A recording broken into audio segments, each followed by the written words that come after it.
Ladies and gentlemen, will you please rise for the playing of our national anthem?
Good afternoon and welcome to the 2023 annual business meeting of the Continental Divide membership.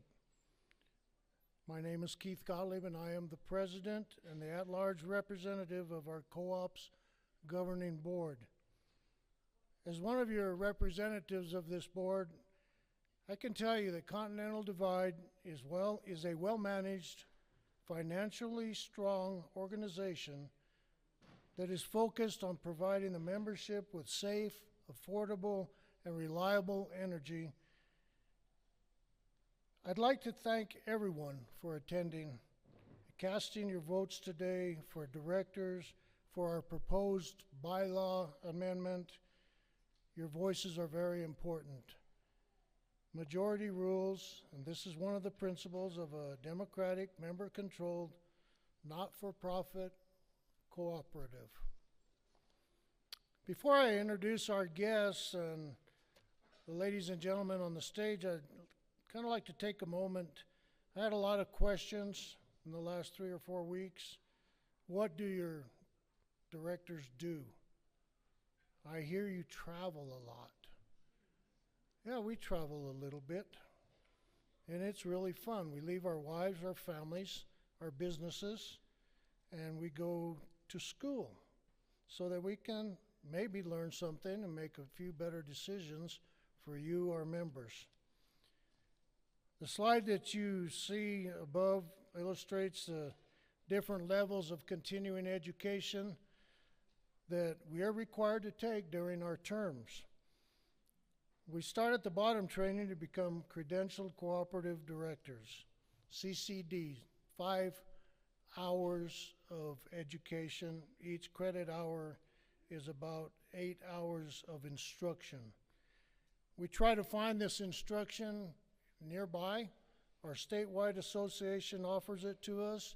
Occasionally, we do take advantage of that. Sometimes, yes, we do have to fly to Nashville or some place to be able to take that one particular class.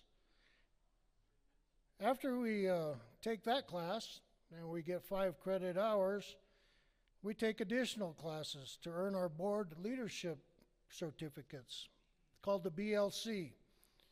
That's another 10 hours of instruction. And I think up there on the triangle you can see that some of the courses, financial responsibility, director's duties and reliability, director's duties. Oh gosh, there's a governance course, there's all kinds of courses, but the middle section, the CCD, is a little bit tougher. After we complete those 10 hours, we still need a couple more courses to complete what is called the gold certificate. In order to have a gold certificate, we need 3 credit hours every 2 years of the CCD courses. and we can maintain a gold certificate. So it's kind of like a continuing education course. This past March, after 6 years of cooperative training, Wes Malcolm was recognized by the NRECA for becoming a credentialed cooperative director. Wes, congratulations.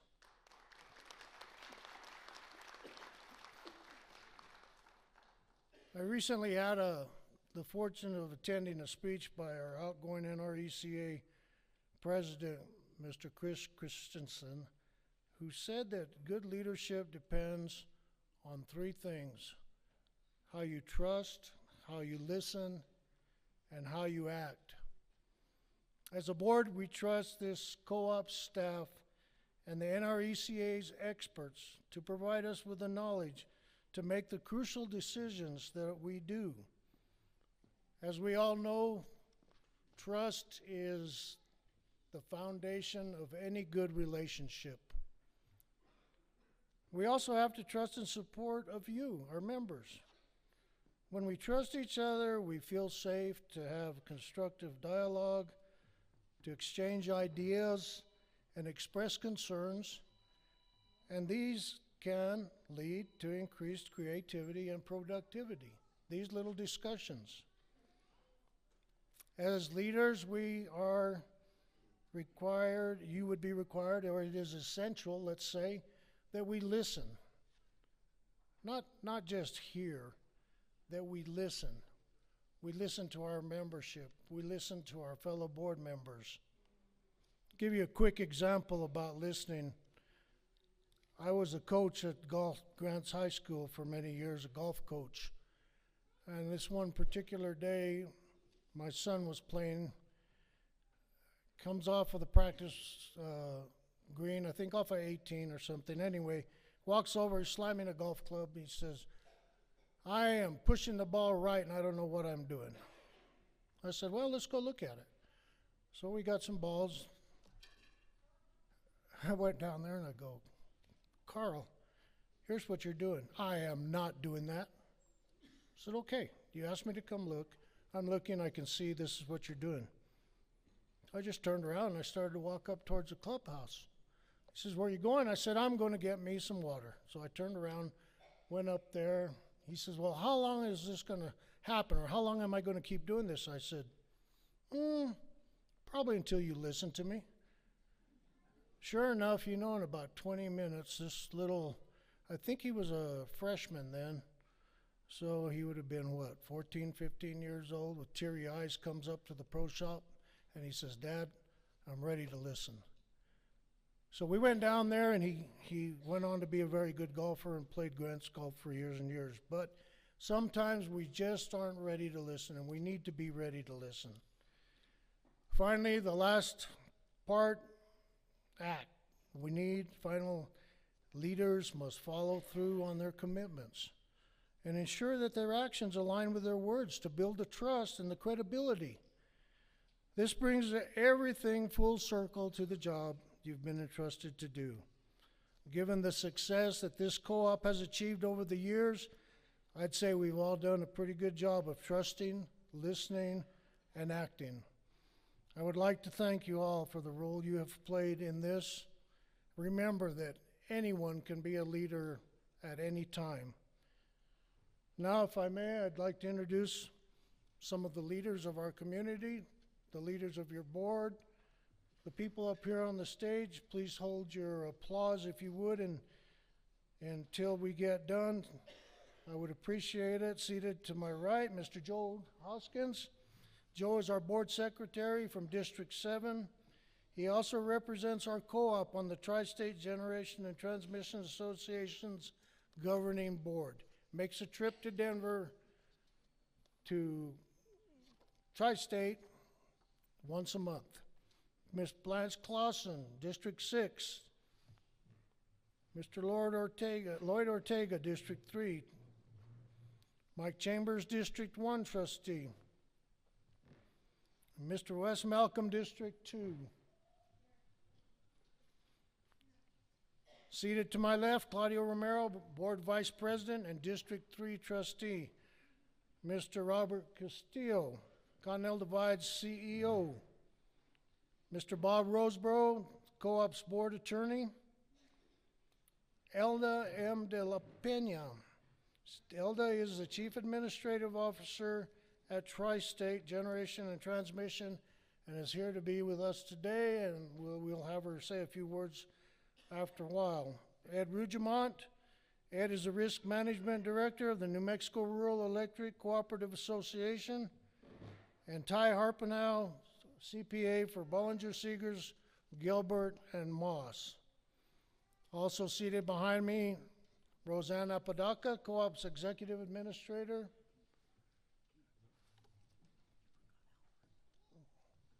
Ooh, sorry, excuse me.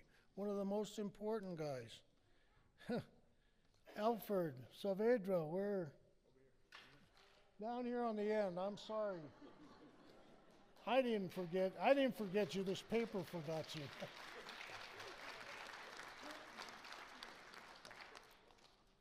Thank you, folks. Any dignitaries? I don't know of anybody that's out here. Mac, you know of anybody? Where is it? Okay, we regretfully, State Representative Harry Garcia, he was here to vote this morning, and also Mr. Eliseo Alcon, Mr. Lee Alcon. They both had family emergencies. They had intended to be here and were willing to say a few words. They wanted to say a few words, and unfortunately, they had to leave. So, at this time, I'd like to introduce Ms. Elda de la Pena. Am I saying that right? Yeah, de la Pena. De la Pena, okay. She is a keynote speaker, and like I said, she is the Chief Administrative Officer of Tri-State, and she's got some brief remarks about our wholesale power provider. Elda?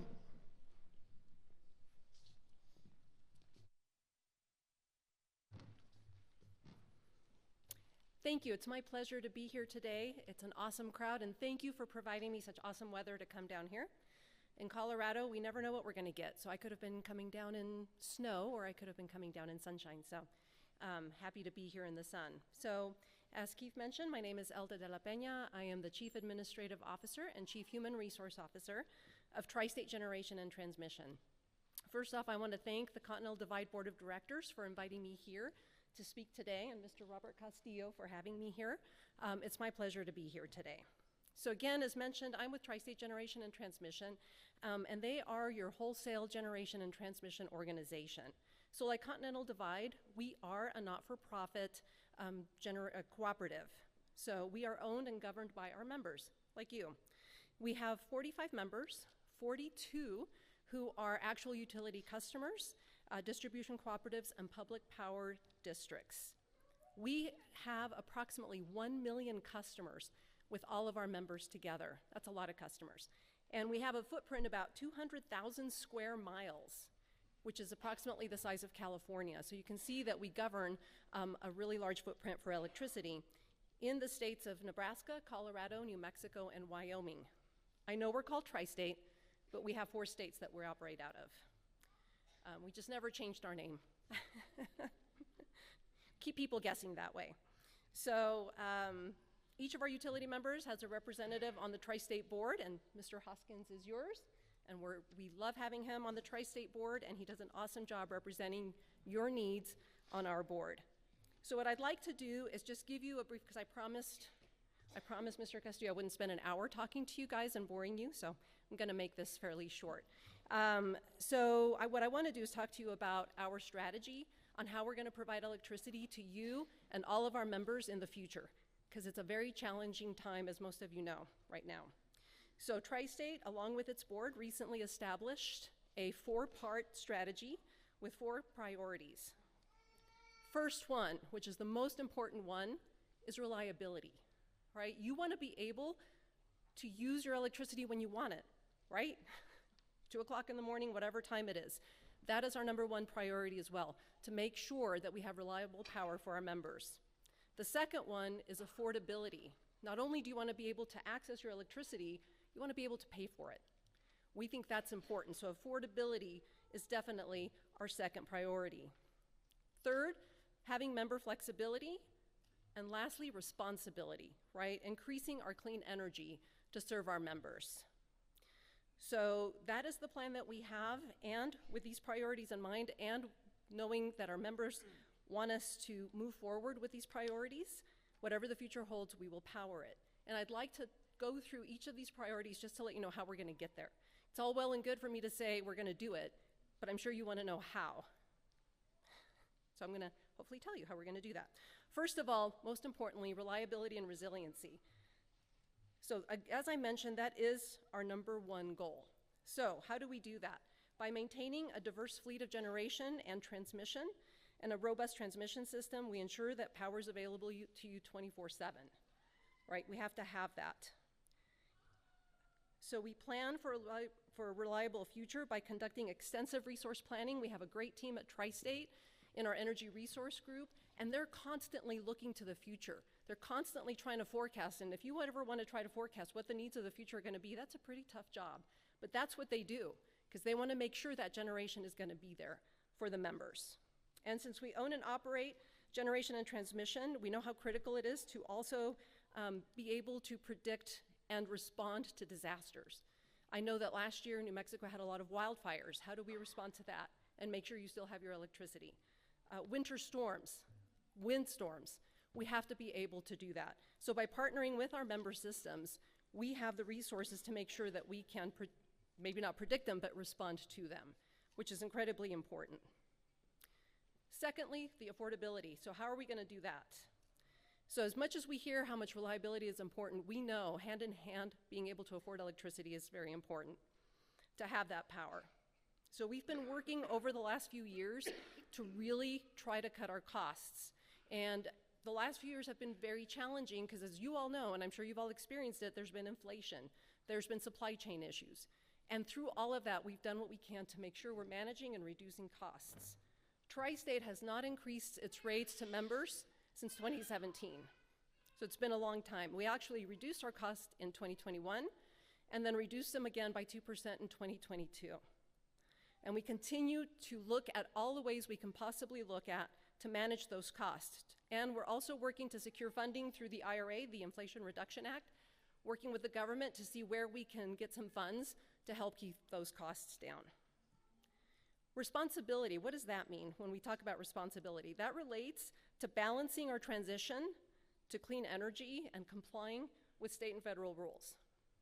So regardless of whatever it is we want to do, we still have to comply with a lot of those regulations. And as you guys know, there's been a lot of regulations recently, and just keeping up with those, that's a challenge. So we're very lucky to have people who help us keep track of that at Tri-State. So how else are we gonna do that? We use a responsible energy plan. The responsible energy plan outlines our path to deliver on our mission to work towards those ambitious goals. So we have to have that plan in order to figure out what the path is gonna be to maintain the reliability and affordability for the energy. That's how we stay responsible. Making sure that we're responsible and support our employees, our communities, as we transition to this new and brighter future together. And then we have flexibility. What does that mean when you think about flexibility? For Tri-State, flexibility means adjusting our policies and programs to help meet the needs of our members, right? At the end of the day, we need to make sure that it's your power and that we are being responsible to you. So flexibility, how do we do that? Well, one of the things with Tri-State, since we are a generation and transmission association, we are able to keep our costs distributed across all economies of scale, right? That's why we have our members, so that we have those economies of scale. But every member and every community is unique.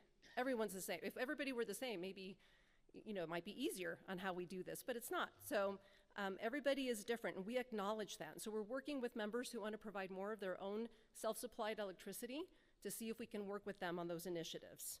We also promote and provide different incentives for members for installing EV chargers, to switch to heat pumps, make energy efficiency upgrades, among others. So there are some of those through your cooperative that you can also take advantage of. So to sum it up, Tri-State, we believe that the path forward through this challenging time is together. together with our members, because we believe that we're better together, and whatever the future holds, we will power it together.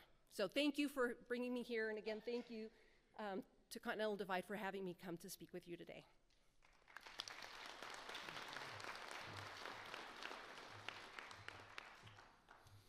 Thanks, Zelda, and thanks for the information and making the trip down here to be with us today. At this time, I'd like to introduce Mr. Ed Rugemont. Ed is the Risk Management Director for our statewide association. He will acknowledge Continental Divide's 2023 Safety Poster Coloring Contest, the winners, and the Government in Action Youth Tour ambassadors. Ed?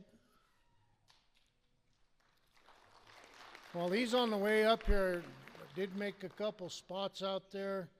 Our sheriff, Larry Diaz, is with us here today in the front row. Thank you so much. Senator Clemente Sanchez, thank you very much for being here and your continued support of Continental Divide and the co-op.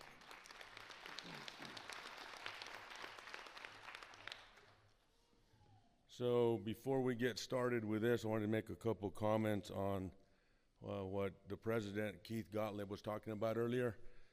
So our association, we represent 15 distribution cooperatives around the state of New Mexico and 2 generation and transmission companies, one which is Tri-State. And so we lobby on the co-op's behalf, which is ultimately on your behalf, to protect your interests when it comes to energy policy, energy legislation.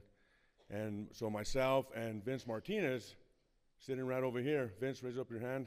Vince Martinez is the Tri-State lobbyist, so him and I team up, and we lived at the state capitol for about 60 days this last legislative session, and we did well. We held back any bad energy legislation that would affect ratepayers.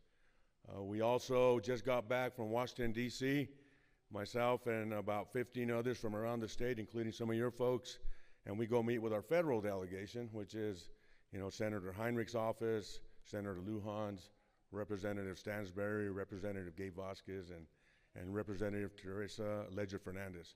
So we go at the federal level and let them know as well what our issues are.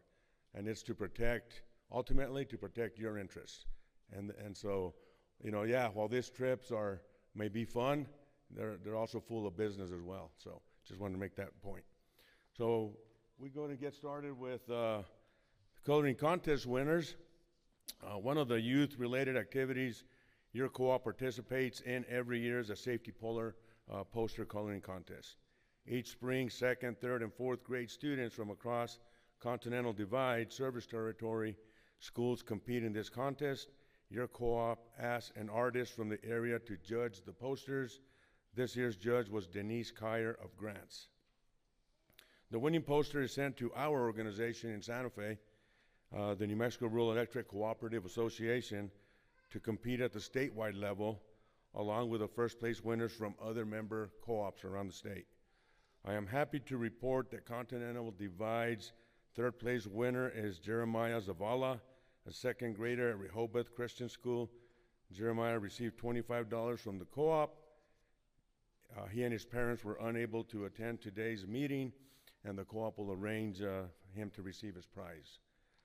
This year's 2nd place winner is DeHaven Martin, a 4th grader at St. Joseph's Mission School. DeHaven earned $50.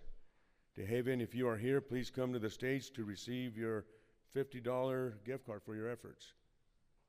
Is DeHaven here? All right, here he is.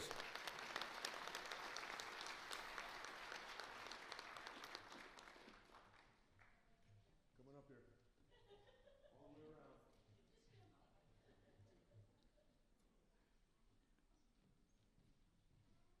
Pretty nice?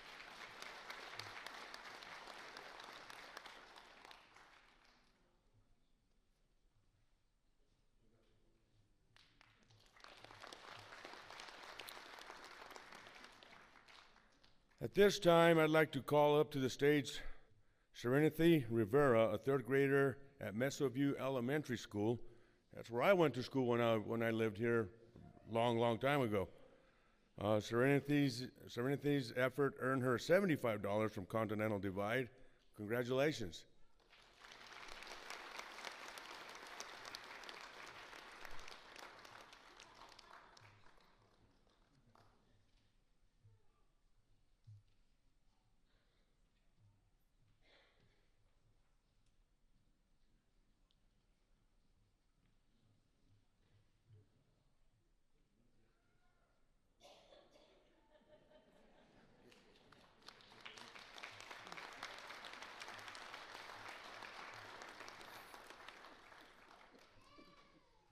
Okay, so every year your co-op invites high school juniors to compete for a chance to represent Continental Divide at the annual Government in Action Youth Tour in Washington, D.C. Youth Tour is a collaborative effort between electric cooperatives across the country, statewide organizations, including the New Mexico Rural Electric Cooperative Association and the National Rural Electric Cooperative Association.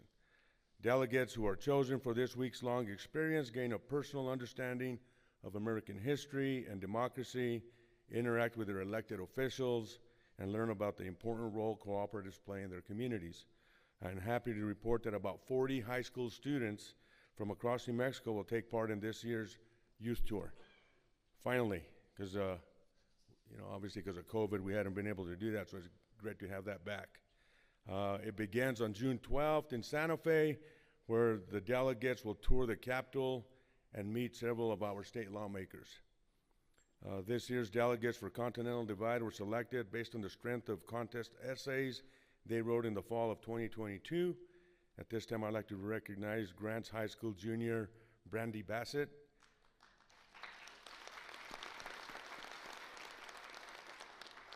and Thoreau High School junior Alaya Lashaiti as your cooperatives. As your cooperatives, Government in Action Youth Tour ambassadors, Brandy and Alaya, would you please come to the stage to receive your certificates of achievement? How about another round of applause for your Co-ops 2023 delegates? Thank you for your past and future support for this worthwhile oriented leadership program. Thank you very much.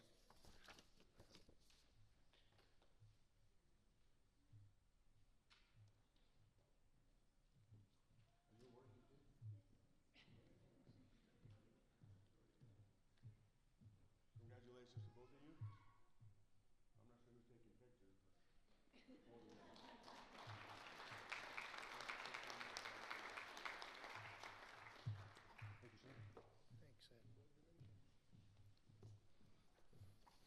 Okay, thanks, Ed.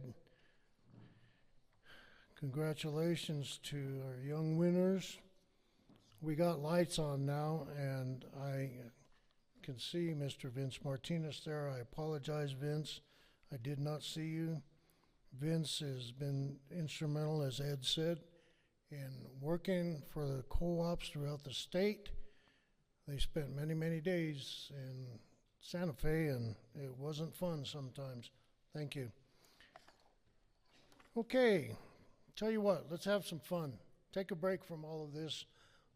I think we need to have a prize drawing. I think we have about maybe 40 prizes. We do have our big dollar amount prizes. We have a television this year, and I need 2 young helpers. Got a couple, we got one right here. Would you like to be? There we go.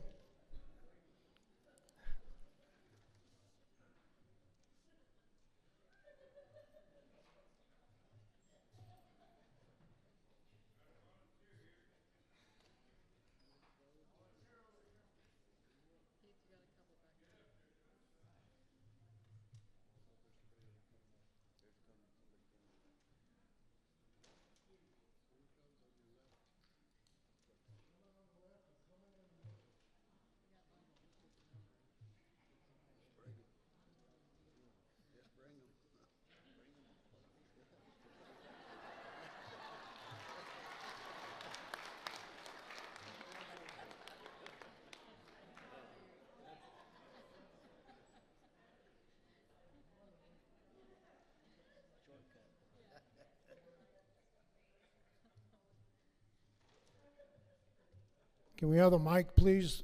Portable.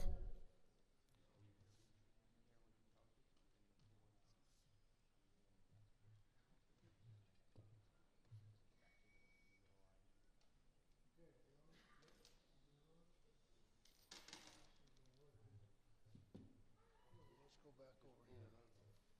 Yeah.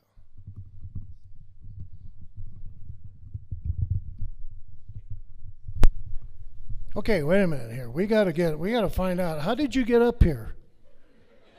Did you jump from down there?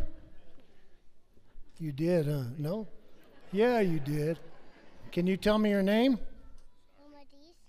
Can you tell these people your name? Say your name. You got to tell them your name because you're going to be drawing their prizes. Amadis. Amadi, that's a beautiful name. Well, thank you for being here with us today. Do you know what your mama's number is? She didn't tell you? No? Okay, well, we're just going to have to get lucky. Why don't you turn around and face these people here, because you're going to have to talk to them in a minute. What is your name, young lady? Abigail. Abigail. You're going to help us out today, huh? Thank you so much. Do you have a number? Do you have one ready to go yet? Did Mr. Matt give you one? Let me see. What is your name, sir? Aaron. Aaron. Say hi to everybody, Aaron. Come over here. Say hi. Hi. There we go. These people are, some of them are going to really like you. Some of them won't think too much of you, okay? All right, let's see if we get started right here. Prize number 0093. Mr. Daryl Arviso. Daryl Arviso, are you, there we go.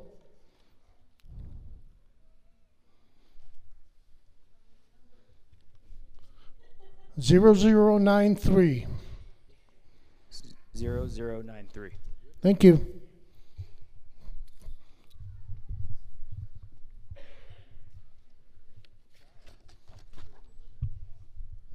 Where's the prize list?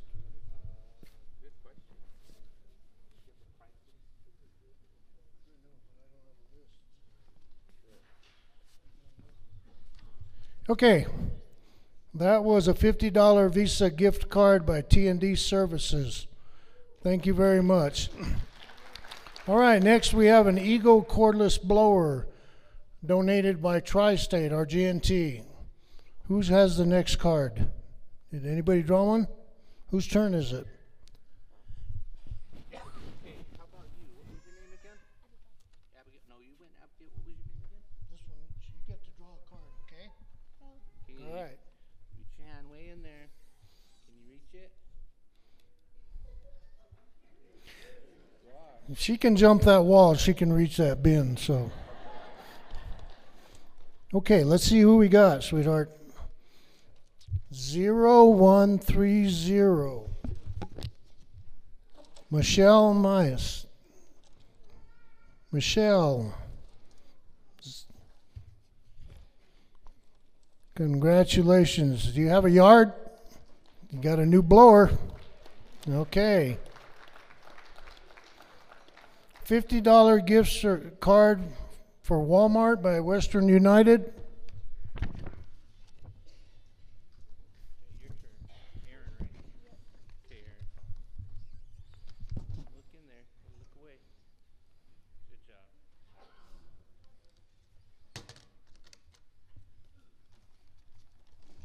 Okay, 0097. 0097. Looks like Mark Teshim. Mr. Mark Teshim, maybe? Teshim? Can't read the last three letters here.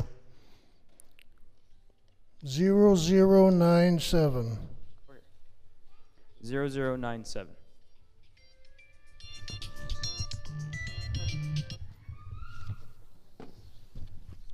Okay, did we find him? Yes, over here. Can he come up or come on up? We got a gift certificate for you. Come on, dude. Let's go. These people want to find out if they're going to win something. Okay, Abigail, you ready? All right, Abigail, $50 Home Depot gift card by Western United. Thanks, Mark. Okay, Western United 0032. 0032. Johnny Malonas. Johnny.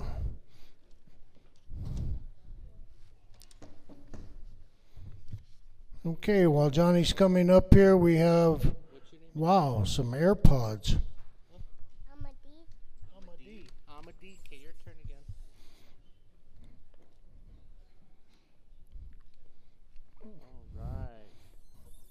Got a $50 Home Depot gift card. Okay, give it to him. Who's giving the prize?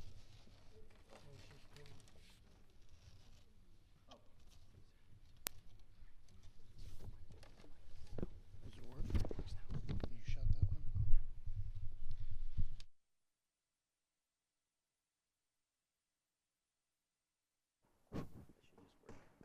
one? Okay.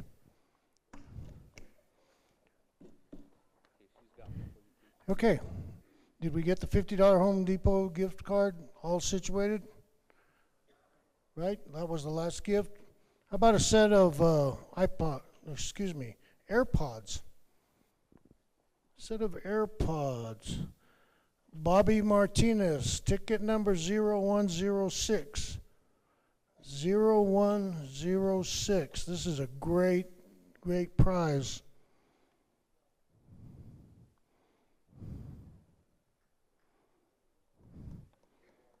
Zero 0106.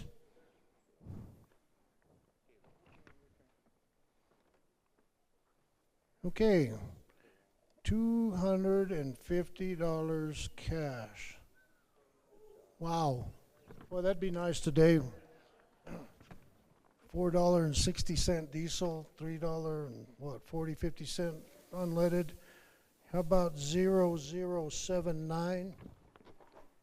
Anthony Rodriguez. $250, Anthony. Got to be here somewhere. Oh, up on top, okay.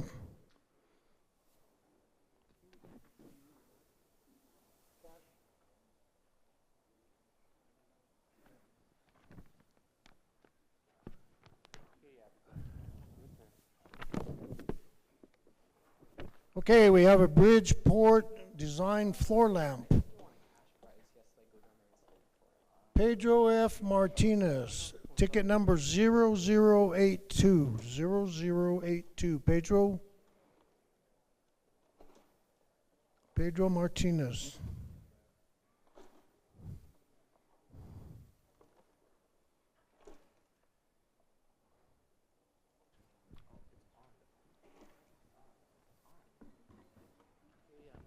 We good, Pedro? Pedro show up? Pedro Martinez?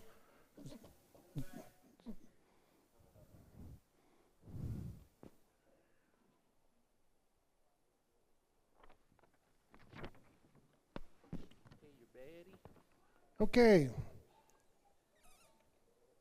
12.5-inch stainless steel wok.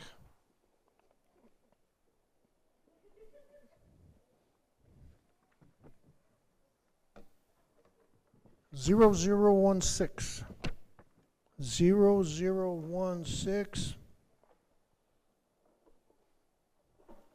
Veronica Jaramillo. 0016 for a wok. Okay.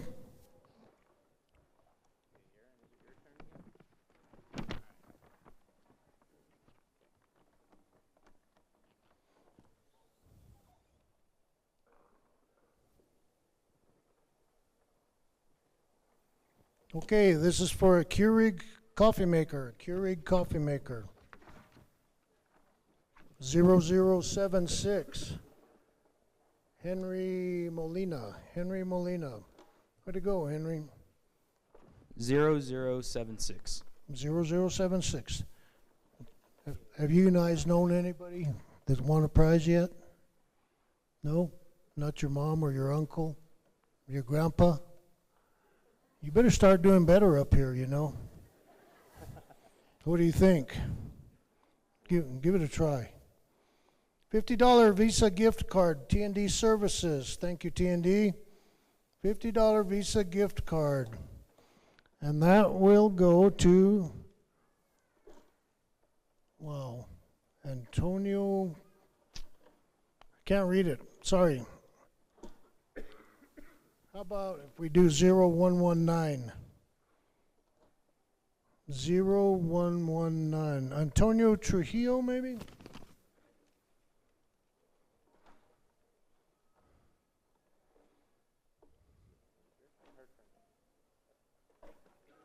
9. 0119, thank you.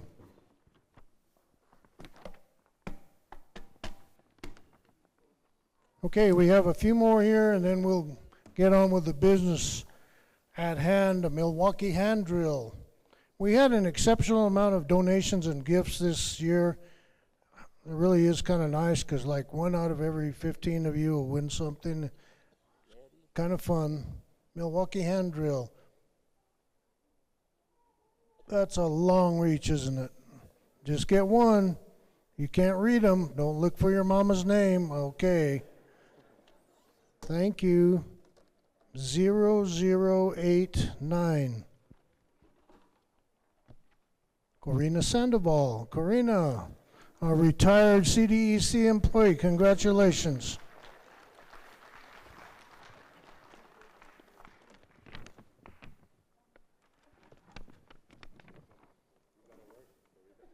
Corina, you're going to have to do some work now, or you're going to get some work out of Bino. I'm not sure which.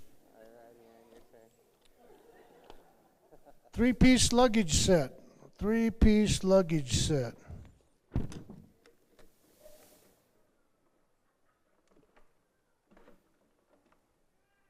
It looks like Isabel Diagarde. 0012. Isabel. 0012.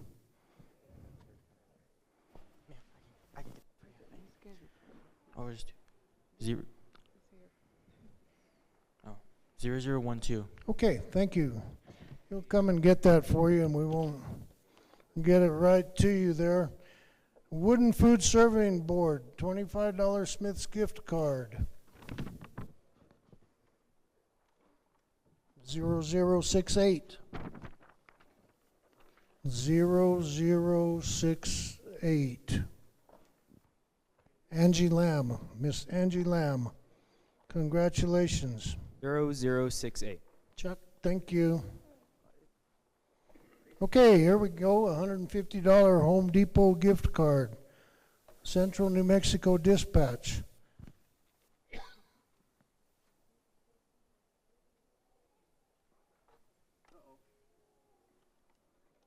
Okay, 0095. Looks like Arthur Trujillo. Arthur Trujillo. $150 Home Depot. Congratulations, Art. $100 gift certificate for CDEC electric bill.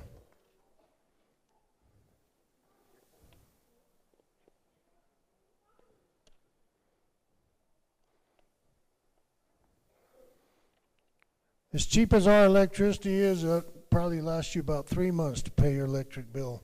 $100 gift certificate, CDEC.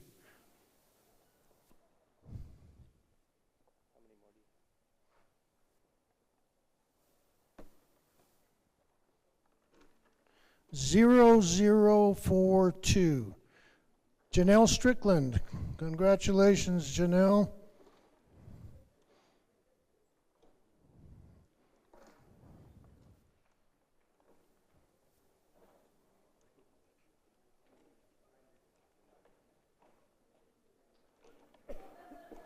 Zero 0042.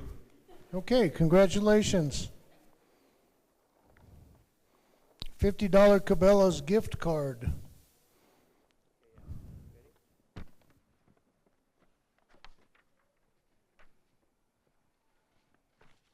Comes in kind of handy if anybody was lucky enough to draw a hunting license this year.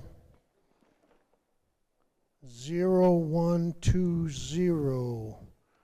David Marsing. All right, David.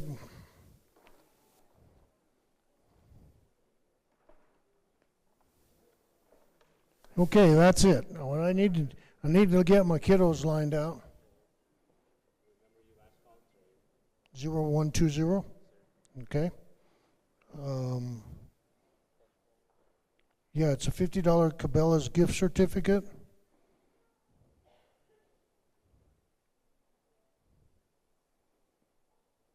There you go. Thank you. Okay, guys, listen up. You get to go take a break. Go talk to your grandpa, your uncle, and your mom, okay? Find out what their number is, and let's see if we can't win them a prize. All right? But you got to go around the steps over there, okay, so you don't fall off that big high. Thank you for the help. I'll call you back, okay?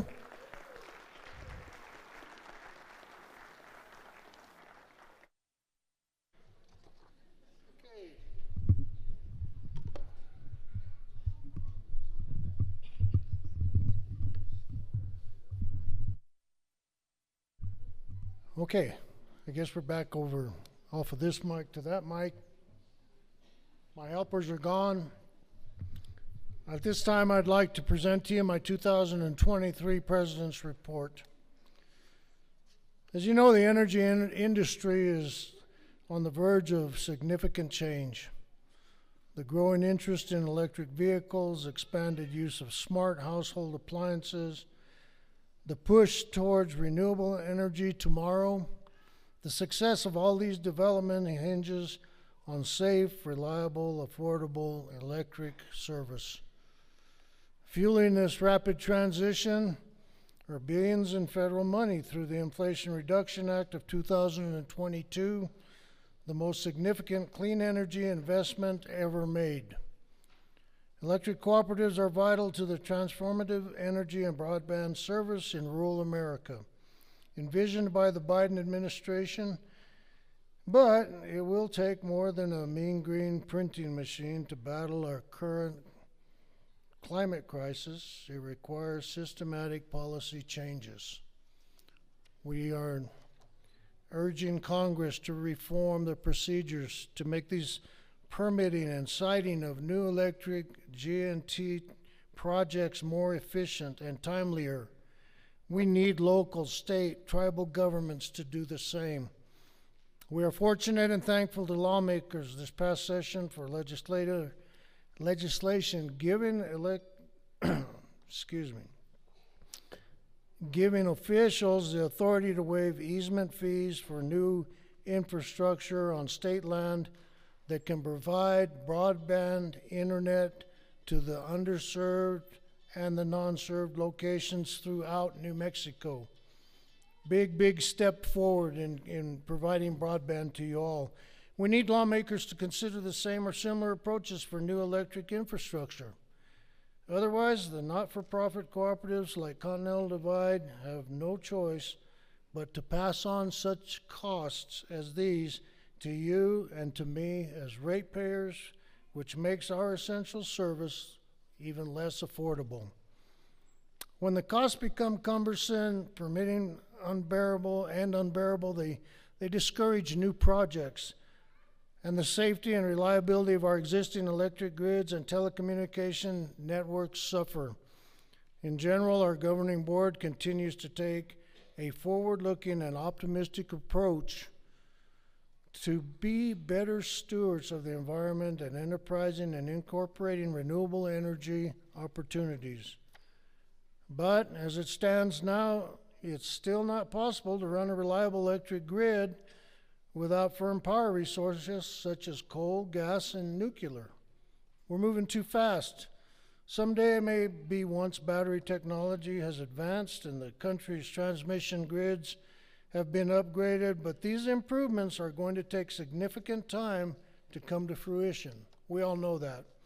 We continue to work with our power provider, Tri-State G&T, to further enhance the 34% renewable energy that is delivered to Continental Divide members. Since December of 2019, 2 local solar facilities have accounted for 56 million kilowatt hours of electricity provided to you through a 20-year renewable power contract between our co-op and the project's developer, LightSource BP. The amount of solar power generated by our members with net metered interconnected accounts was 846,976 kilowatt hours, of which 102,025 kilowatt hours was excess power that the co-op purchased back. Not only is the energy industry evolving, but so is Continental Divide. In March, we moved into our new headquarters campus at 1821 Cliff Lear Avenue, west of the Grant Senior Center. How many have been to our new facility or seen it? I had talked to a guy the other day while I was going up and down the road. He says, you know, that place is so beautiful, it makes me want to drive over there and pay my bill. So we did something right. We know that one guy's going to be there to pay his bill. So this facility will enable our co-op to become even more visionary to serve the members of tomorrow. It's an integral part of our planned investments to develop advanced programs and services like our Red Bolt broadband internet that position us to address our changing energy and telecommunications future. We have a few broadband Red Bolt users in the audience. Way to go. Everybody should have it. Everybody will have it. As far as we're concerned, the opportunity will be there. We anticipate holding a formal ribbon cutting ceremony so that you can all raise your hands when I say who's been to the new building in the coming months just to showcase our presence at the Cibola Industrial Park. I hope you will all attend. We'll have hot dogs for sure. How does that sound, okay? No matter who you are or your views, we all find common ground on the need for safe, reliable, and affordable electricity. On behalf of myself and our entire board of directors, I thank the employees and members of Continental Divide for your support and commitment to make our energy and telecommunications cooperative one that we can all be proud of. The end.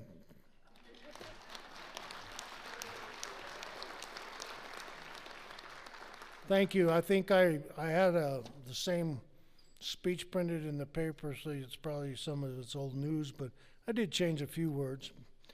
With that, I'd like to introduce somebody that has been with us for about 12, 13 years, Mr. Robert Castillo, our co-op CEO. He has a report. Without this man and the staff that he continues to build and work with, we probably wouldn't be where we are. Mr. Castillo?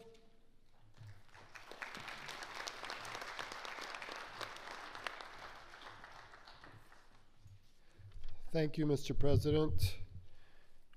Thank you all for being here this morning, coming out to vote. People always ask me, who should I vote for? And I say, vote your conscience. So I'm sure you all did that today, and we appreciate you being here.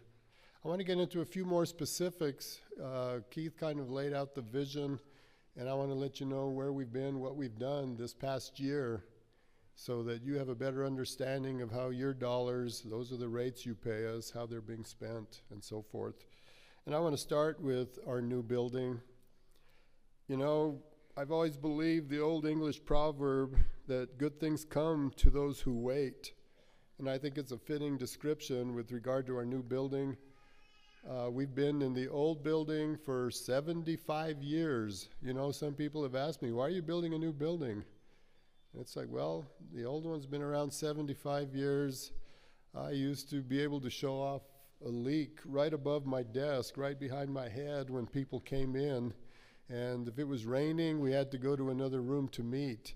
Anyway, we have since moved to the new building, and we're very proud of that building. I think we tried to think, our board did, of our membership as we built this new building. What can we do to improve it for our membership? Well, one thing we've done, and I think a lot of you will find handy, is that we now have a drive-up window where if you're in a hurry or you just don't feel like coming in to see us, you do have to pay your bill, you can drive up to the window, and it's a nice turnaround. One person has told me that they think it's too tight. It was designed for up to a 1-ton pickup truck. So if you're driving your RV, please, wait a day and bring your smaller vehicle to come and pay us. Another thing that we've done for our membership, I believe, is this building. We built a nice big training room, and we can combine it with our boardroom and rearrange the furniture, and it will be made available to you, our membership, to organizations who need space to have training or have a board meeting or whatever. In the past, we have done that in our old building, but our boardroom was so small, it was very hard to accommodate the public. So if you've got a meeting coming up, you belong to an organization, please feel free to come by and request use of our building, and take good care of it while you're there, because we're trying to keep it in good shape so we can last another 75 years. And another reason we've done it is because we've expanded. And that'll get me to talking a little bit about broadband. We've had to expand our employees. When I started, and Keith was right, it's been 12 or 13. Actually, this is my 13th annual meeting. We've expanded. We had 66 full-time employees when I came here. Today, I believe we have about 82, and we're budgeted to go up to about 88 employees. And again, those employees, guess where they come from? They come from our service territory, our membership. So it's a win-win situation. Broadband, we're doing very well. We started up in 2017, and Clemente Sanchez, our senator and president of TBK at the time, he was our first guinea pig. I said, Clemente, would you mind being our customer for broadband? And we're experimenting, and he took a big risk because they deal with a lot of money. And we had a few bumps, nothing terminal along the way, but we got it all figured out. Today we're up to 3,400 customers and growing. We just sealed a deal. We're working with the tribes. We got a deal with the Zuni tribe, approximately 2,000 residents out there. And the tribal government agreed with us. They got a federal grant, and we've reached an agreement where we're going to serve virtually 100% of their members, and their tribal government is going to pay their bills on their behalf. And what's good for us is we don't have to chase 2,000 customers for payment every month. So that's a great deal. We're looking at another deal, Socorro Electric, our sister cooperative that we abut, territorially speaking. They received a grant from the state of New Mexico, and they've asked us to please work with them because we've gained expertise since 2017. We have a pretty robust broadband company right now, and so they've asked us to team up with them and help serve. They got a grant to serve the community of Magdalena. And so we're trying to work something out to help out their membership and obviously keep our membership whole in the process. We're going to use our brains and their money. How's that? And we're going to get service out there. Now, these things also cost money. I want you to be perfectly aware. And we ourselves have gotten a couple of grants that we're very proud of. We've gotten a few. We got a $1 million grant from Santa Fe. We got a $3 million grant. And I think most of you are aware, we got a $38 million grant back in December of 2020. And that's what is allowing us to develop our various areas. And so it does take time, but we have the expertise, and we're doing the design to reach just about every portion of our service territory. Presently, we just moved into the community of Rama. We're starting to build out there. And so we're in different communities. Some of you are feeling it. Some of you are still wondering, when the heck is this ever going to come to me? We haven't forgotten anybody, but it does take time, and it's got to be done in sequence. And in this whole process, COVID hit. It's very expensive to get the materials. Sometimes we can't get them for a year, for 2 years, but we're pressing ahead, looking for different providers, doing whatever we can to expedite and get broadband to everyone. At the same time, I don't want you to feel like, oh, so now they're into broadband. They think they're big time and they're forgetting us on the electric side. No, we're not. Broadband was a byproduct of us trying to improve our electric system, and I've said this time and time before. We've introduced SCADA, which is a way to monitor the service that we provide. It monitors our substations, and so we're developing our software, developing our people to help shorten outages that you have on the electric side. And broadband fiber cable is what we took out to our substations, and the byproduct was, well, hey, why don't we sell this broadband to those people who voluntarily want to take it, and those dollars are being used to subsidize our improvements on the electric side, if you will. So we're getting a better, more sound electric system, and we're able to provide broadband. In 2017, people would tell me, oh, that's a luxury. It's for the rich people, and we poor customers are paying for that. And I said, no, it's to improve the electric system, to shorten the outages of our members, and let those rich people buy broadband from us and help subsidize our expenses. And that's exactly how it's been working. But it's not only the rich people. You know, COVID came, and all of a sudden broadband was determined to be essential. And so our timing, you know, I guess we're very lucky. Or you all go to church because the good Lord put us in the right place at the right time. Because today, broadband has been determined essential. The federal government is putting out a lot of federal dollars. And we got off the ground when it was still experimental and a luxury, they told me. But today, we're right there at the right time. And we're doing our best to provide everybody with broadband as we improve our electric system.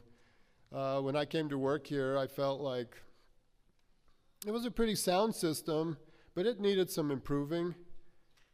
And I tell people today, well, it's already 2023, but we're finally bringing our utility into the 21st century. We're about 23 years late, but we're almost completed. Because we have a pretty automated system. We're still working on that aspect where we can find outages quicker and get you back in service as soon as possible. So we're very proud of that aspect. Now, yes, this costs money. And yes, we get complaints about, well, we recently had a rate increase. How many of you have felt that on your bills? Wow. I see two hands and they're from the same body. So, so we'll count that as one. And I want you to know, we're aware, we're sensitive to that. Our costs have gone up. Our costs of everything have gone up because of COVID. And getting back to broadband, the revenues that we have generated have helped us to offset those increases, not completely, but about 50% of our increases have been set off by broadband revenues. But we still had to have, and we applied for and received from the PRC, Public Regulation Commission, the permission to raise our rates 5%. So that's what you all have gotten on your bills, a 5% increase, which is actually very good in these times, because I've done a comparison to other cooperatives in the state. I know one that had to go in and ask for 12%. Another one had to go in and ask for 10%. So I think we've been good stewards of the money you all give to us, and we've done the very best we can to control costs in very trying times. And we're looking to continue going forward. Again, we're in a period of unprecedented inflation, and we're doing our best to keep things under control. And our goal is to provide affordable, reliable service. And Keith touched on the industry is changing. It's changing rapidly. Our guest from Tri-State made note of that. Tri-State is trying to figure out what we need to do to position ourselves to be at the head of the pack as this transition takes place. And how do we maintain reliable energy for all of you? So with that, I thank you all for being here today and listening to all of us speak. And if you have questions or comments that you want to make, you know, come by the office, come see us. If you have one right now that can't wait, raise your hand, and we'll entertain a question or two. We have one over here. Yeah, I think you guys are very good, man. You guys are very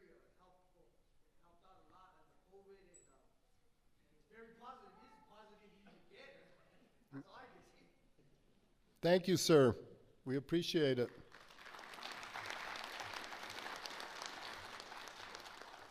And with that, I'll turn the podium back to our president. Thank you all.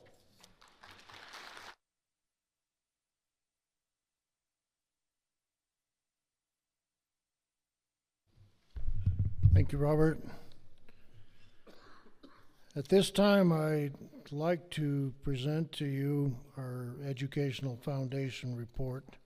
This program has been near and dear to my heart for many, many years, and I've had the pleasure of being able to see lots and lots of local kiddos educated or being able to get an education because of this program. I don't know if we have the parents of any recipients of our educational scholarships here or any. Hold up your hands if there's anybody here. There's a couple, 2, 3, 4, 5. Great. It's a great program. This program, it's one of the state's largest cooperative sponsored scholarship programs that there is. In 1989, the Education Foundation was awarded scholarships, or we started, to traditional and non-traditional students. We still do this. You have to attend a university in New Mexico. This year, I did a few radio talk host shows promoting our educational fund because I didn't feel that we were getting sufficient amount of applicants. We had a record amount of applicants this year. We had 77 applicants, which is the highest number we've ever had apply. We had 50 of those applicants qualified. Unfortunately, 27 did not qualify. They were either incomplete and or they were missing a paper, letter of recommendation, transcript grade, or some other reason that they were incomplete. And the other kiddos were going to go to out-of-state colleges. So unfortunately, what we do is the girls in the office will call. They will scan or just kind of run through the report, or actually the application, and they will call you immediately and say, hey, look, you forgot something here. We try to do that for everybody because we don't want to have this happen. A couple of incidences we were not able to do this. It did not work out. Counselor had filled out the entire application, and when the young man turned the application in, he put his cell number on there. Of course, we couldn't get hold of him. If we'd had the counselor's number, well, then we'd have been able to get it straightened out. He was out of a scholarship. Anyway, that being said, we had 50 great applicants, 50 clean applications. Then we turned around and had an exceptional, and I think the largest number of openings. We give 75 scholarships a year. Generally speaking, we have anywhere from 15 to 18 graduates that are going out. That leaves us 15 or 18 out of the new applicants that can receive a scholarship. This year we had 31. There's 31 people, 31 scholarship recipients that will be moving on to higher education, moving out of the state, graduating, many different reasons, but that gives 31 holds out of the 50 that we had qualified this year. On, I believe, Wednesday night, I will present the scholarships to the Grants High School students, that the recipients that did win a scholarship, and we will hand those out on Wednesday evening. The other schools, they have their own projects.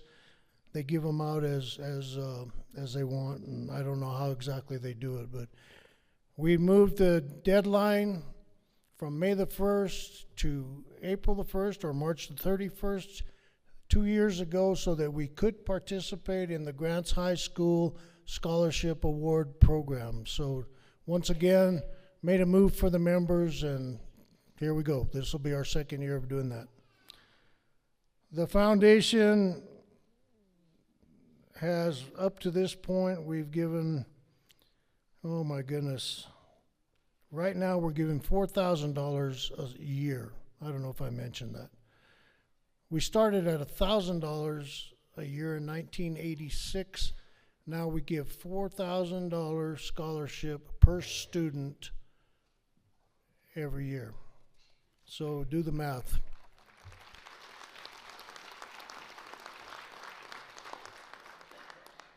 $300,000 out of an investment fund that we created in the late 80s that continues to fund this program, and I hope will continue for many, many more years. Right now, a total of 2,000 students have received over $4.7 million in scholarships that Continental Divide has given.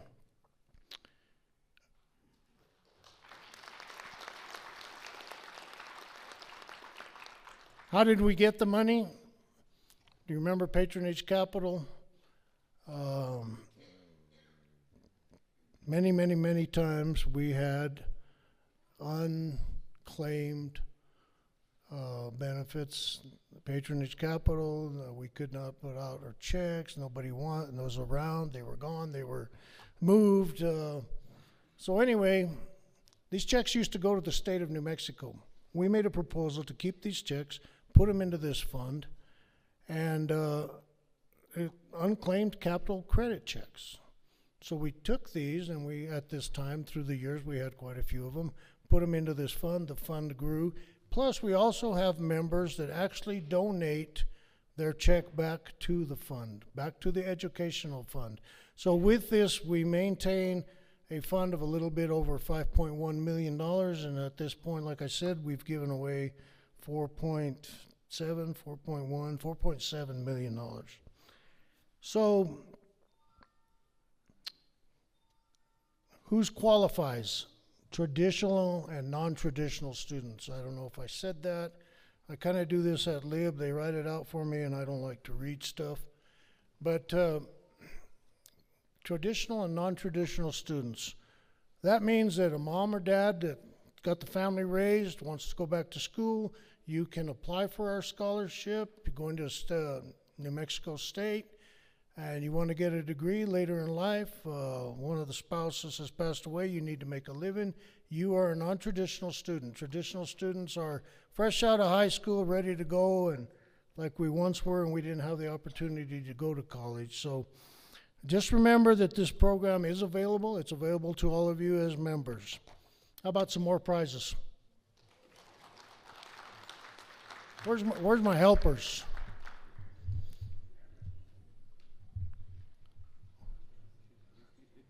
I guess I lost my help.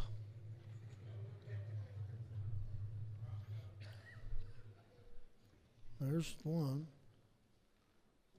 Who are we missing? Ariel? What was her name? Your one? Are you going to jump the wall again? Huh? Come on, jump it again. Let me see if you can do it. Yeah, there you go.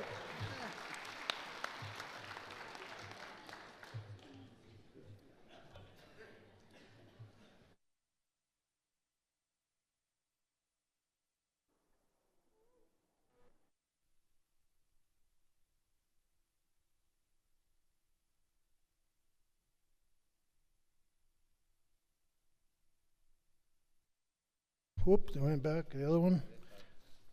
All right. Prize number 0014, $50 Visa gift card. Looks like Alice Jaramillo. Alice, there you go. He's coming down to you. Nope, he stopped. Come on.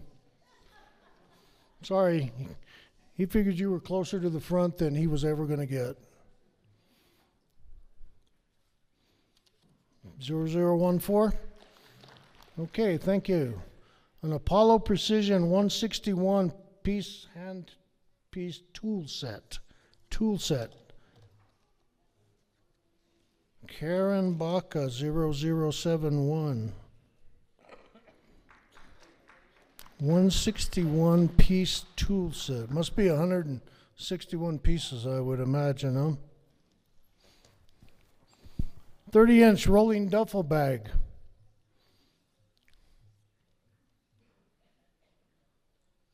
Are you guys taking turns over here? 0066. Elaine. Man, I can't read it. Tell me, Elaine, I'm sorry, 0066. I just had 2 eye surgeries in the last 4 weeks, and I'm not seeing too good. How do you say the last name? Okay. Sobrans? Okay. I just can't read it. I can't see the letters. And that was our rolling duffel bag. Is that correct? There we go. All right. $50 Home Depot gift card donated by Western United. Mr. Roger Rodriguez. Roger.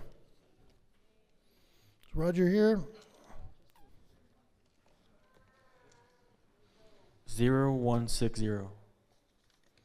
0160. An ON Generation 3 tablet.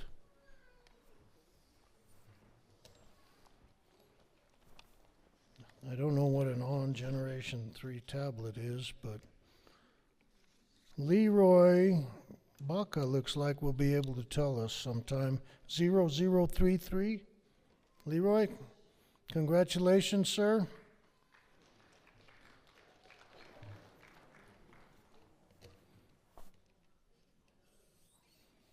Probably the only one that can operate it is their 3-year-old granddaughter, but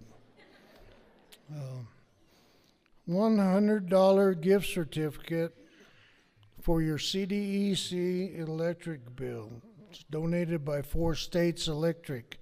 0077. Elsie Whitehorse. Elsie, 0077. Congratulations, Elsie. Thank you. Eureka Dual Motion Vacuum. Did you get your mama's numbers? Did you? Ariella? Hey, did you get your mama's numbers? No? You didn't bring them? Okay. 0074. Tiffany Gonzalez, you have a new vacuum cleaner. You have Tiffany here? 0074. Okay.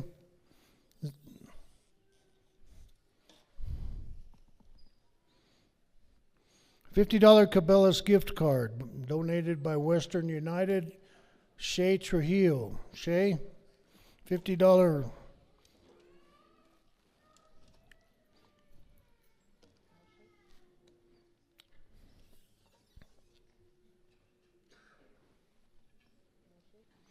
No Shay? Did we find Shay? She had to leave? Okay, thank you. Well, that opens the door here for Rosaline Yolanda Quintana, 0048. Congratulations. $50 Cabela's gift card. All right, Ozark Trail multi-purpose cart.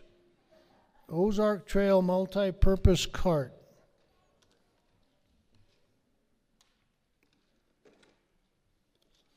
$0006.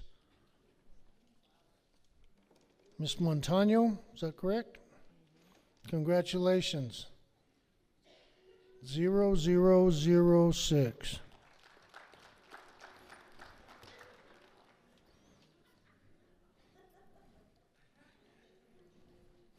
Okay, so don't get too disappointed. We still have about 24, 25 prizes, so you all still have a pretty good chance. And somebody right now's got a chance at $500. $500 cash.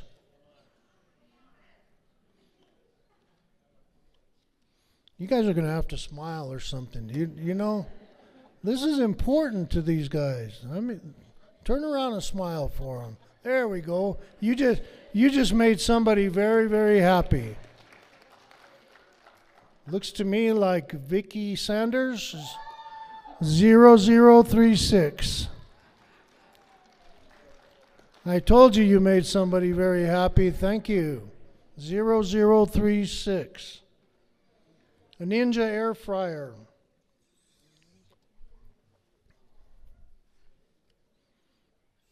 Ninja air fryer. 0043. Lorraine Aguilar. 0043. Man, the ladies are kicking butt here today. Okay, one more on this side. We'll conduct a little bit more business. A $50 Visa gift card donated by T&D Services. $50 gift card. Thank you, sweetheart. Santiago Ramos. 0080. 0080.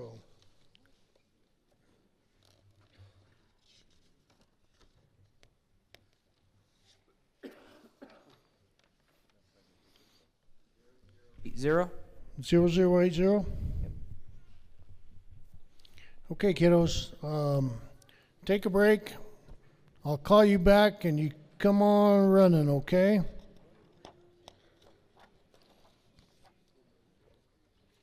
All right, at this time, I would like Mr.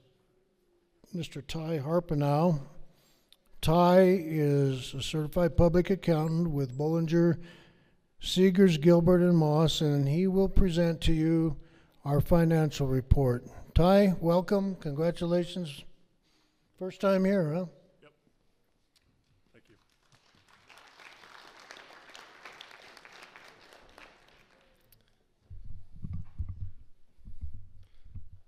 Good afternoon. My name is Ty Harpenow, and I'm with the accounting firm Bollinger, Seegers, Gilbert, and Moss in Lubbock, Texas. We perform the annual financial statement audit for Continental Divide Electric Cooperative. Our audit resulted in a clean opinion on the financial statements as of and for the year ended December 31st, 2022. Looking through the agenda, I'm somewhat of a speed bump between you guys and the next prize drawing, so I'm going to keep this pretty brief.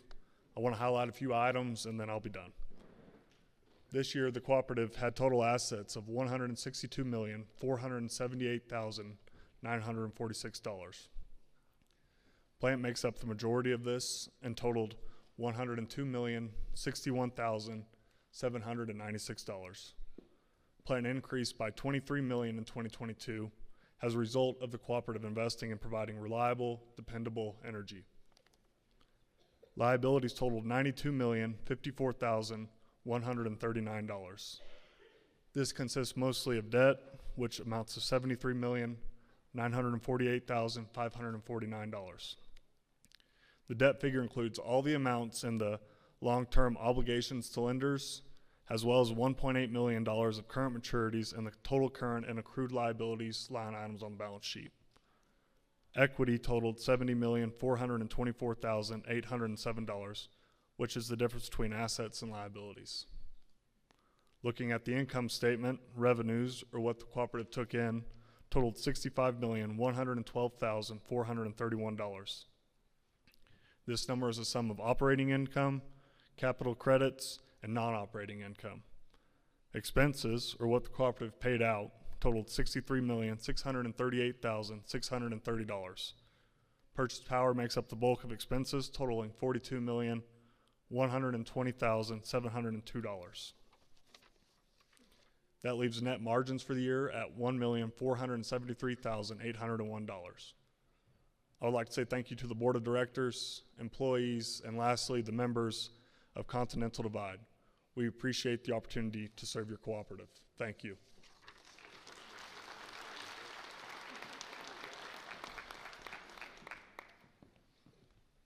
Thanks, Ty. Okay.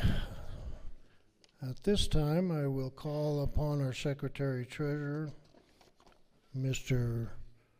Joe Hoskins, for his report. Joe? Thank you, Mr. President, and thanks everybody for coming today. Mr. President, the number of members who registered today was 443. We need a 540 for a quorum, so we do not have a quorum today. And that concludes my report, Mr. President.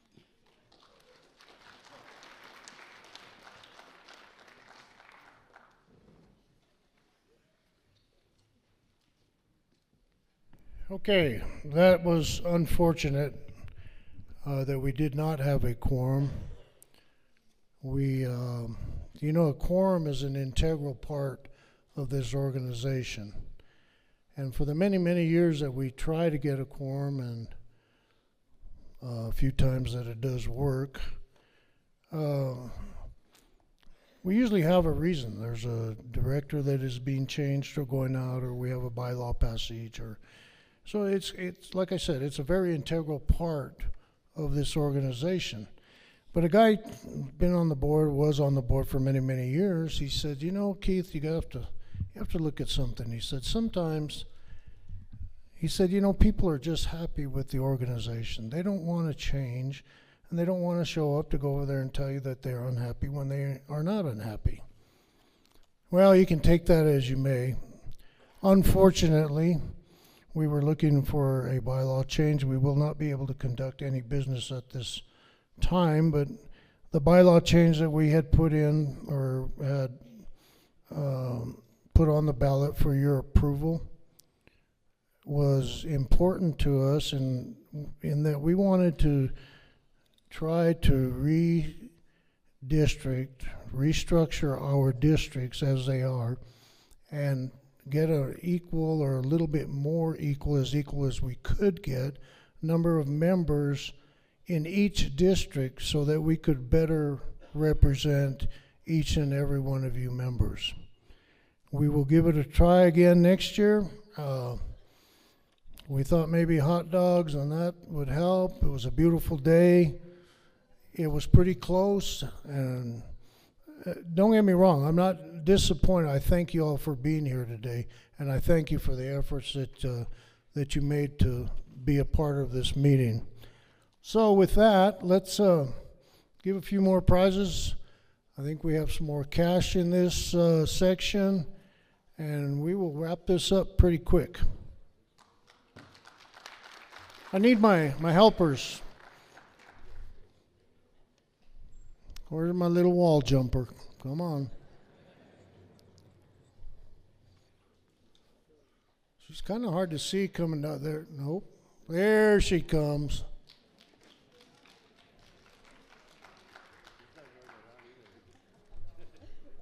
One more time.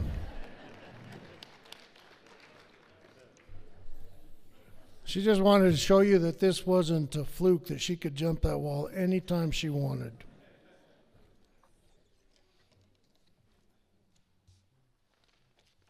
Okay, let's start. By golly, is this list right? We're going to start out with $750 cash. Like that, huh? You want the number or the name first? Well, there's a 0. How about 0174? Ginger Vernon. Ginger.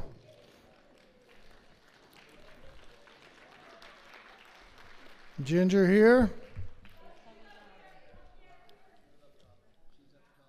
Did you know that anybody on the upper level does not qualify? We have to redraw that.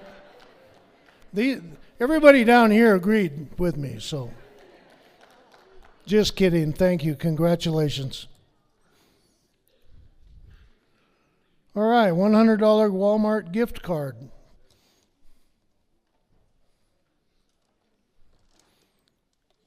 Helen Mirabal, 0163.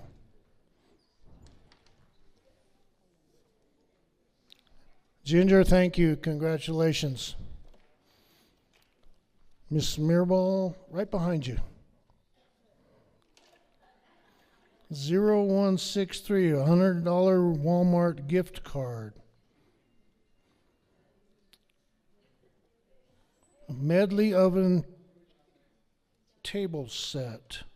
0050, Daniel Shalsky.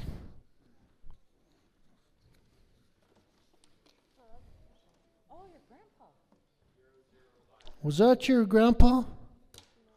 No, 0050? Right here. 0050. Wait a minute, we might have a problem. Did your grandpa give you his number? No, you don't know? You don't know if it's your grandpa or you don't know? Oh. Yeah. Well, pleads the fifth. Okay, $50 Home Depot gift card by Western United. 0091, Teresa Trujillo. $50 Home Depot gift card.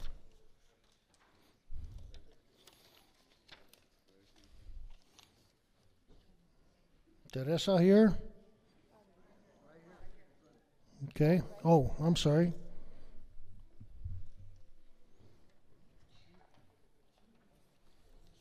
Car washing kit and a flashlight.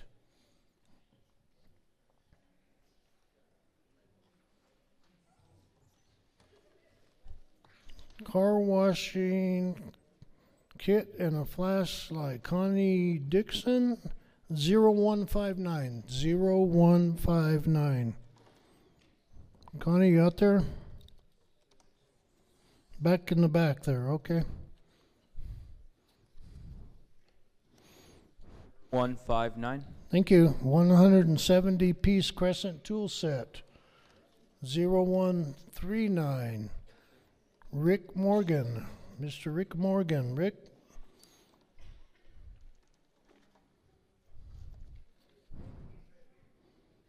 Crescent tool set. 0139. 0139. Thank you. $50 Visa gift set. Donated by T&D Services. 0083. Lisa Gonzalez. Lisa, $50 Visa gift card.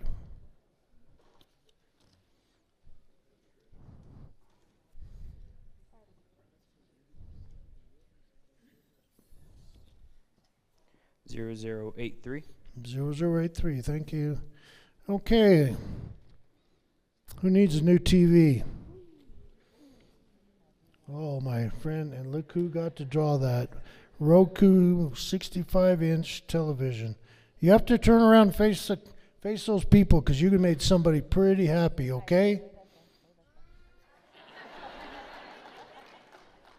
Looks like Nadine Del Garrito, 0019. Nadine, are you here? 0019. 0019, congratulations. Tell this young lady up here, thank you. $50 Walmart gift card, donated by Western United.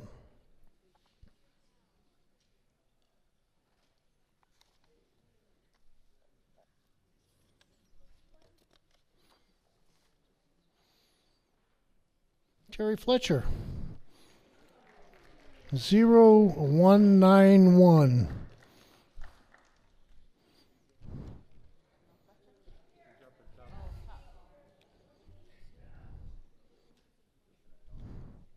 $150 Home Depot gift card donated by Central New Mexico Dispatch. 0191. Thank you. Mr. Eric Barella Jr., 0029.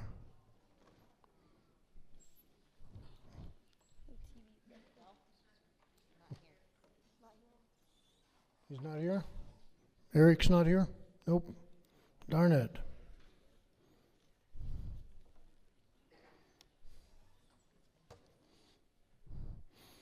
Well, I'll bet you Stephen Shep is pretty glad about that. 0075. Stephen, are you here?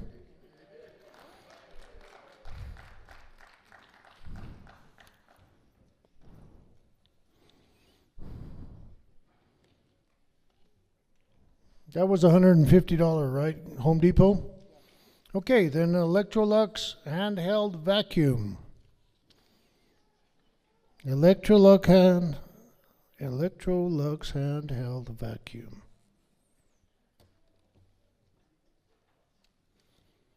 0023. Trini Blair, maybe? Is that correct, Trini?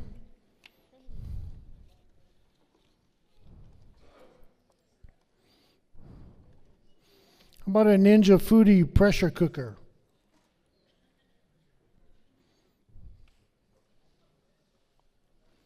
Great to cook with.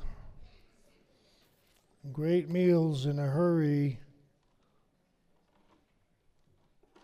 I want to know if all the guys put their wives in and then left and said, why don't you go to that meeting? Lydia Morlancy, maybe? 0018. 0018.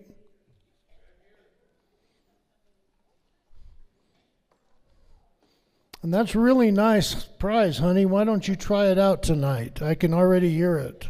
0018. There you go. Ninja Foodie pressure cooker.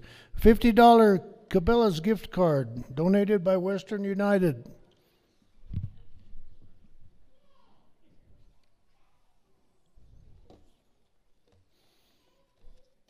Dixie Diaz, 0128. Dixie Diaz.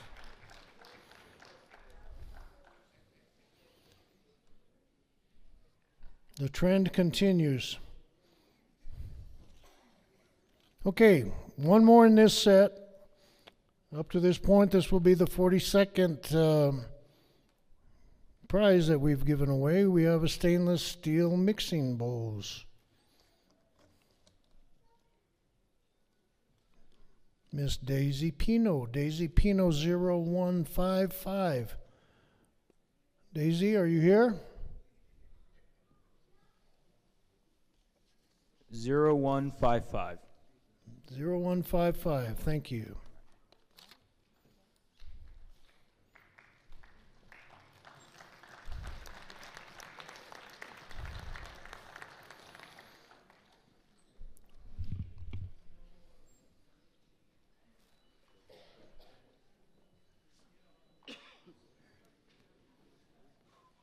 Can I get this other mic on, please?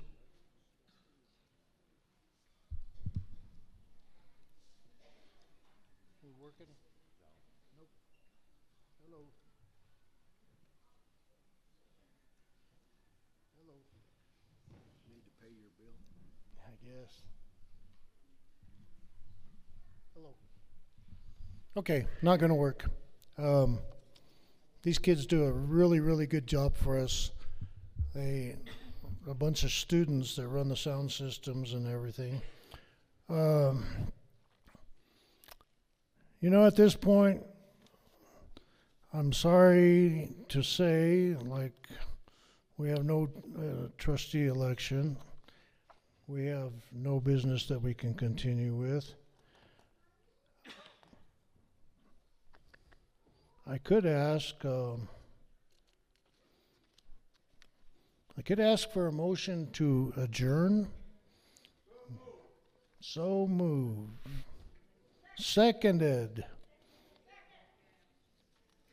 If you say all in favor, you know that brings us up to the last money prize drawing for $1,500. All in favor? All opposed? Motion carries. Thank you once again for being here with us. We will continue to work as hard as we can for you. We would appreciate and entertain any thoughts that you may have. Stop by the office, as Mr. Castillo said, and please plan on attending our at our new building grand opening. We will publicize it sometime, probably going to be first week of June or so. So I think since all of my kiddos are busy, I need just one of them. Just there you go, hon.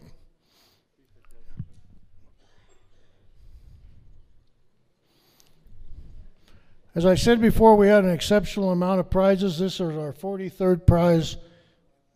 It's the $1,500 in cash. I wish the best to each and every one of you. You have to face the people this time because they're really going to love you. They are. Somebody's going to love you.